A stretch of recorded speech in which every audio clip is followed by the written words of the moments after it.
Once upon a time, there was a villain so feared that even the mention of his name made the Doctor tremble, and had you hiding behind your sofa. Dalek! These exterminators have as long a history in Doctor Who as the show itself. In fact, it's often said that the Daleks were somewhat of a saviour to the show's original run. Before we go any further, I would ask you to subscribe if you love Doctor Who and Doctor Who content. This channel is all about Who and has some great stuff coming, and already has some great stuff already on the channel. Origin story. Invented by Terry Nation and introduced in Doctor Who in 1963, the Daleks helped transform what was originally intended to be a short-lived series into a national phenomenon. Their first appearance in The Dead Planet immediately captured the public's imagination. The iconic design created by ᴄᴏꞰᴰᴇᴏ has remained largely unchanged. Is it true that you saw Pepperpot and you said that's the shape? No, totally untrue. It's one of those apocryphal stories. It was after I designed the Daleks and I was explaining to the constructor who was going to make them. I invited him to lunch and I was describing the Daleks and I picked up, it could have been the salt pot actually, and I moved it around the table and I said it will move like that. Cementing their legacy as one of science fiction's most recognisable villains. Skaro, the birthplace of the Daleks.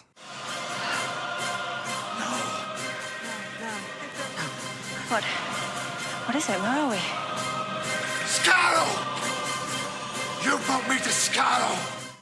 The story of the Daleks begins on their homeworld, Skaro, a planet ravaged by a centuries-long war between two rival races, the Kaleds and the Thals.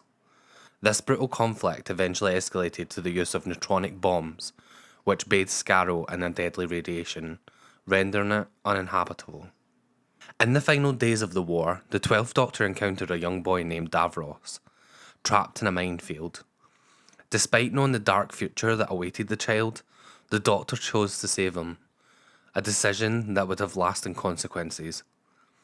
Davros grew up to become the twisted genius behind the Daleks, reshaping the Khaled people into emotionless, genetically engineered beings encased in a nearly indestructible shell. The Time Lords, aware of the potential danger the Daleks would pose on the universe, sent the Doctor back in time to prevent their creation in the episode Genesis of the Daleks. You, Doctor, are a special case. You enjoy the freedom we allow you. In return, occasionally, not continually, we ask you to do something for us. I won't do it. Whatever it is, I refuse. Daleks. Daleks. Tell me more. We foresee a time when they will have destroyed all other life forms and become the dominant creature in the universe. Tell on.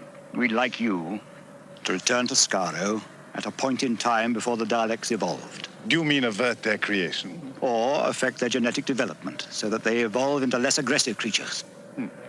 That's feasible.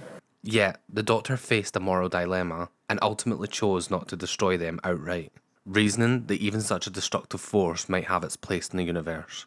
His intervention, however, delayed the Daleks' rise, buying the galaxy some valuable time. The Daleks Expansion. Despite the Doctor's interference, the Daleks eventually advanced technologically, developing space travel and launching their campaign to dominate the universe. As part of their expansion, they deployed reconnaissance Daleks, special units designed to explore distant worlds and establish footholds. One such Dalek crash-landed on Earth in the 9th century. Though nearly destroyed, its remains were hidden until it reawakened in the 21st century, using Earth technology to rebuild itself. Surrender! This attempt to create a new Dalek army was thwarted when pure Daleks, summoned from the time vortex, arrived to destroy the impure creations. The Daleks' ability to adapt and evolve, combined with their relentless ambition for galactic domination, has made them one of the Doctor's most persistent and dangerous enemies. Their threats extend beyond Earth, imperiling the very fabric of time and space itself. Davros, the architect of evil. Davros, the creator of the Daleks, has a complex history intertwined with the Doctor. First introduced in the 4th Doctor story, Genesis of the Daleks, he was the chief scientist of the Kaleds. To preserve his people in the face of mutation from nuclear and biological warfare, he devised a solution: strip away all emotions and place the mutated Kaleds into mechanical Mark III travel machines, which he named Daleks. An anagram of Kaleds, Believing the Daleks to be the ultimate life form, Davros saw them as superior to all other species. In The Magician's Apprentice, a flashback reveals a young Davros trapped in a minefield during the Khaled-Thal War, where the Doctor saves him, setting in motion their long and tragic relationship. The 2023 Children in Need Special, Destination Skaro, offered us a fresher glimpse of a younger Davros, unknowingly aided by the 14th Doctor in finalising the name, Daleks, for his creations. Oh. That's a Dalek. Good word. Dalek. I'm lucky I wasn't exterminated. Exterminated? Yes. But yes. Good word. Great. Wait a minute. Do you mean this is the genesis of the Daleks? This is the stuff. Thank you. No, stop it. Look. I was never ever here. The timelines of the canon are rupturing. I'm just going to go, and you're not going to say a word. Okay? You broke the multi-claw adaptable thingy-majig. Right. Hold on.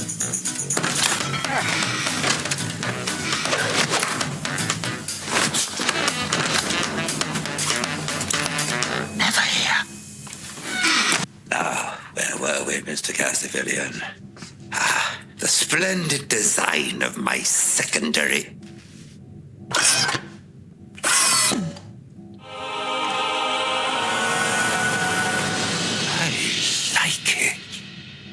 This new twist highlights the Doctor's unintended influence on his greatest enemy. Davros returned in several other iconic stories: Destiny of the Daleks, Resurrection of the Daleks, and Revelation of the Daleks, where he continued to refine and lead his creations. Each encounter with Davros revealed his growing obsession with the Daleks and his twisted vision of universal domination. His most audacious plan came in 2008, where he attempted to exterminate all life in the universe except the Daleks. This is my ultimate victory, Doctor. The destruction of reality itself! Although his plan was thwarted, Davros survived once again, sending Colony Sarf to find the Doctor and the Witch's familiar. In their final showdown, Davros tricked the Doctor into revitalising the Daleks with regeneration energy. Inside the Dalek Casing. The Daleks are as frightening on the inside as they are on the outside. The Doctor and his companions capture a Dalek and remove a mutated creature from the inside of its shell. Later stories like The Power of the Daleks and Resurrection of the Daleks gave more insight into Dalek factories, where mutants are fitted into their mechanical casings. One of the most vivid depictions of the Dalek interior came in Into the Dalek, where the Doctor and Clara venture inside a damaged Dalek, exploring various sections like the organic refuse disposal and the Cortex Vault. What are the lights? Visual impulses traveling towards the brain. Now, this is the Cortex Vault. Supplementary electronic brain. Memory banks. It's a Dalek, not a machine. It's the perfect analog of a living being, and you just hurt it. So what's going to happen now? Oh, God. What? What is it? Antibodies? Dalek antibodies. Stay still.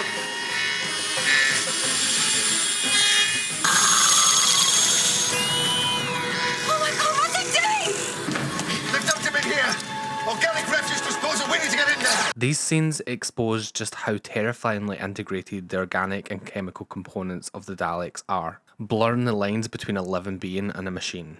Dalek weapons and technology. Daleks are armed with an array of weapons, making them formidable opponents in any battle. Their primary weapon is the Dalek gun, capable of firing lethal energy blasts.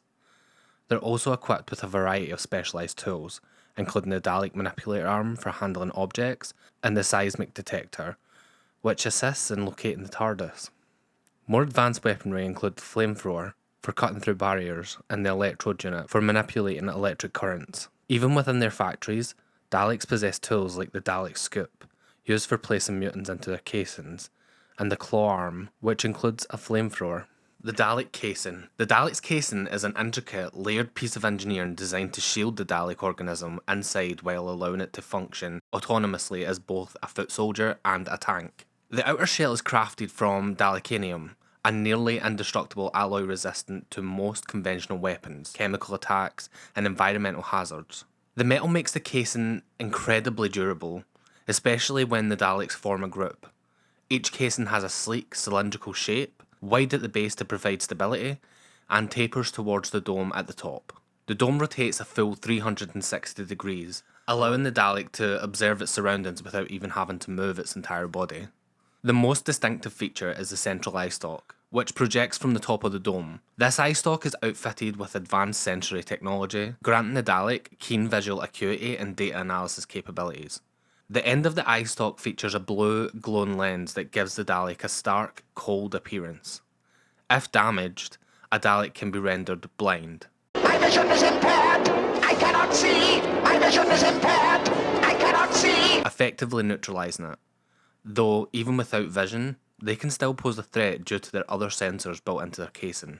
Around the midsection are several hemispherical sensor globes, which are thought to provide enhanced sensory input and may function as additional protection against electronic interference and projectile attacks. These globes also assist in diffusing energy-based weapon strikes, making them vital to the Dalek's defensive design. Just below the dome, two appendages extend from the main body. The right arm holds the Dalek primary weapon, which I previously mentioned is a high-intensity energy projector that can fire a deadly plasma-like discharge, capable of disintegrating organic matter and many types of armour instantly. This weapon is feared throughout the galaxy and is versatile, adjustable for power output based on the situation. The left arm is a manipulator tool resembling a plunger, a surprisingly versatile instrument that can interact with various technologies, crush objects, and even extract information through physical contact. And yes, this can be done on humans. Neil! What for? Neil! The Daleks need information about current Earth history. Speech is not necessary. We will extract brainwaves. I spoke of a second species invading Earth, infected by the superstition of ghosts. You didn't need to kill him. Neither did we need him alive. The interior side of the casing functions as a life support system for the Dalek mutant, a hideous, shriveled creature engineered from the original Khalid race, or humans depending on which story you watch. The interior is filled with supportive fluids and a network of life-sustaining tubes and mechanisms that keep the mutant alive and functional. The casing regulates temperature, provides nutrients, and maintains a pressurised, oxygenated environment suitable for the Dalek. It also has an internal voice modulator, giving the Dalek its harsh, grating monotone and ensuring communication across its ranks. The voice modulator can emit speech at varying volumes and is often used as an intimidation tactic. Do not blaspheme! You destroyed us, Doctor. The Dalek race died in your inferno, but my ship survived, falling through time, crippled but alive. Bring the humans here. Prepare the crucible. He's coming. The threefold man. He dances in the lonely places. Oh, and to top it off, did I mention that the casing, although practically indestructible, also has its own bullet melting shield?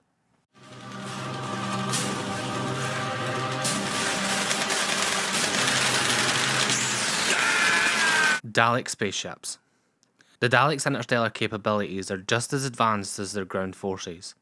The iconic Dalek saucer, first seen in the Dalek invasion of Earth, quickly established the Daleks as a formidable spacefaring race.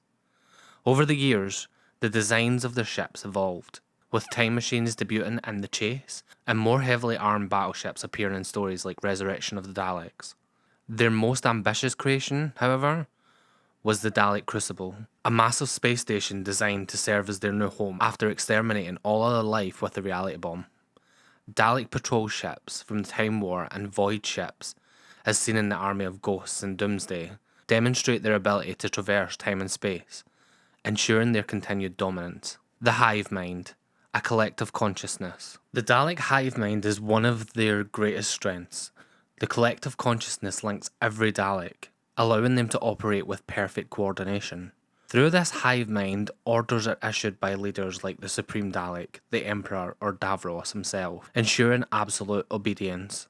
The hive mind acts as not just a communication network, but also a control system, enabling real-time intelligence sharing and strategic coordination.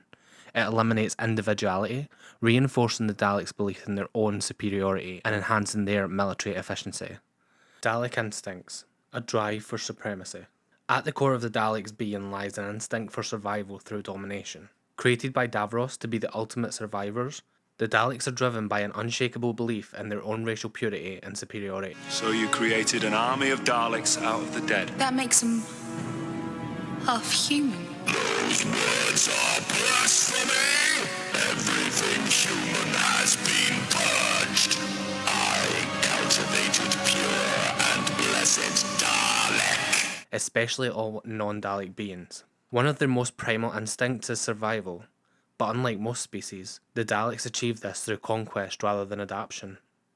They employ advanced technology and time manipulation to ensure their race continues, even going to extreme lengths to eliminate any threats, particularly the Doctor, whom they see as their greatest enemy.